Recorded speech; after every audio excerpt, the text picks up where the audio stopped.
Baik, assalamualaikum warahmatullahi wabarakatuh. Dalam kesempatan ini saya akan membahas sedikit mengenai tentang at-thoriq ila ma'rifatullah atau cara menuju mengenal Allah. Lalu bagaimana caranya agar kita bisa menuju ma'rifatullah? Yaitu dengan melalui ayat-ayat Allah, metode Islam dan metode selain Islam. Baik, pertama melalui ayat-ayat Allah, yaitu ayat kauliyah. Ayat-ayat kauliyah adalah ayat-ayat yang difirmankan oleh Allah Subhanahu wa taala di dalam Al-Qur'an. Ayat-ayat ini menyentuh berbagai aspek termasuk tentang cara mengenal Allah.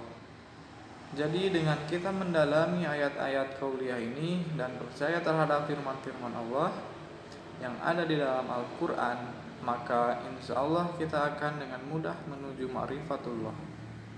Seperti firman Allah dalam Al-Quran surah At-Tin ayat 1-5. Yang kedua, ayat kauniyah. Ayat kauniyah adalah ayat atau tanda yang wujud di sekeliling yang diciptakan oleh Allah.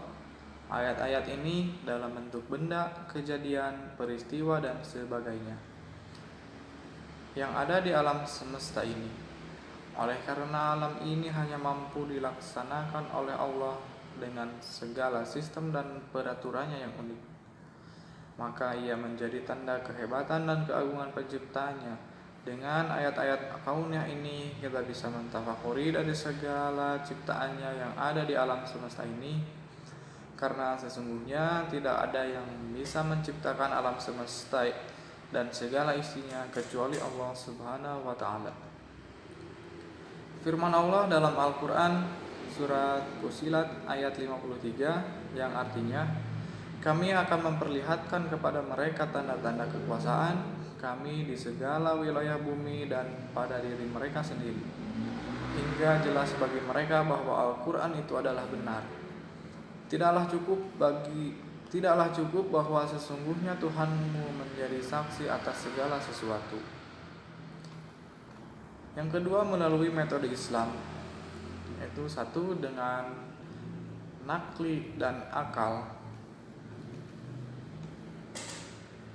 Quran surah Yunus ayat 100. Artinya, dan tidak ada seorang pun yang beriman kecuali dengan izin Allah, dan Allah menimpakan kemurkaan kepada orang-orang yang tidak mempergunakan akalnya. Dalam tafsir Ibnu Katsir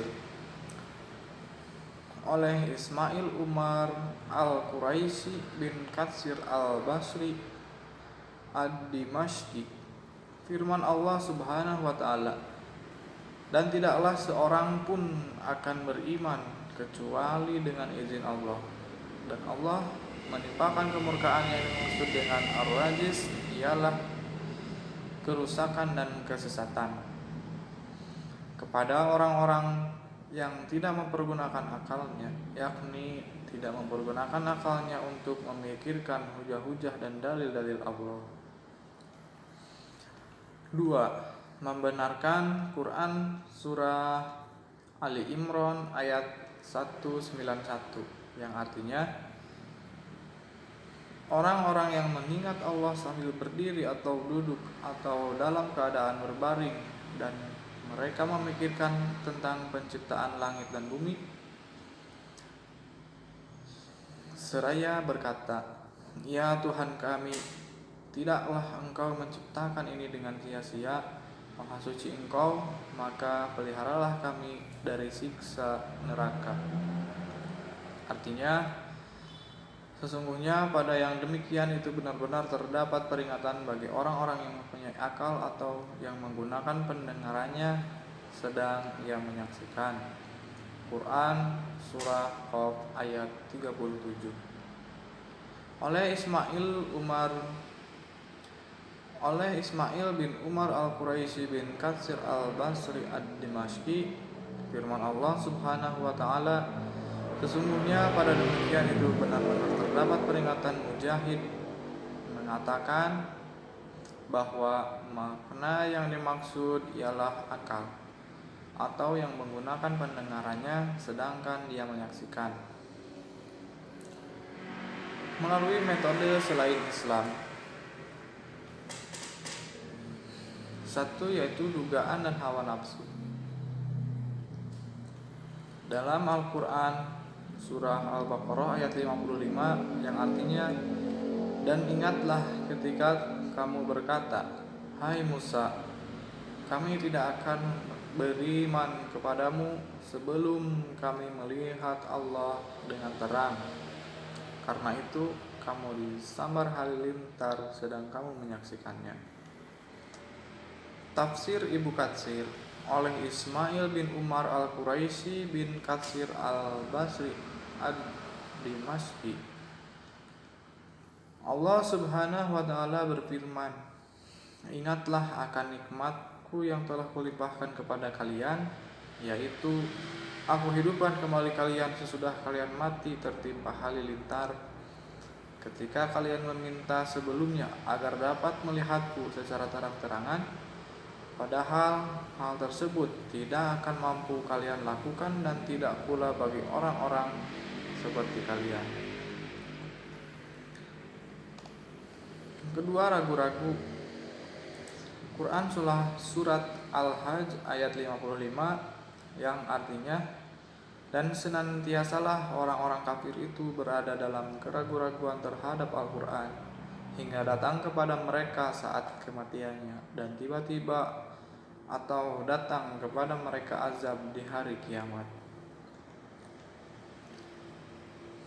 Oleh Ismail bin Umar al-Quraisy bin Katsir al-Basri ad-Dimashqi, Allah Subhanahu wa taala menceritakan perihal orang-orang kafir bahwa mereka masih tetap berada dalam keraguannya terhadap Al-Quran. Demikianlah menurut Ibnu Jurayj dan dipilih oleh Ibnu Jarir. Sa'id Ibnu Zubair dan Ibnu Zaid mengatakan bahwa makna yang dimaksud ialah terhadap godaan yang dimasukkan oleh setan ke dalam telinga mereka hingga datang kepada mereka saat kematiannya dengan tiba-tiba. Yang dimaksud dengan baghtatan ialah mendadak menurut Mujahid.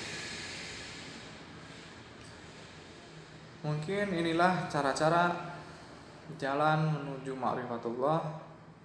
Semoga penjelasan singkat ini bermanfaat bagi kita semuanya. Mohon maaf atas segala kekurangannya. Wassalamualaikum warahmatullahi wabarakatuh.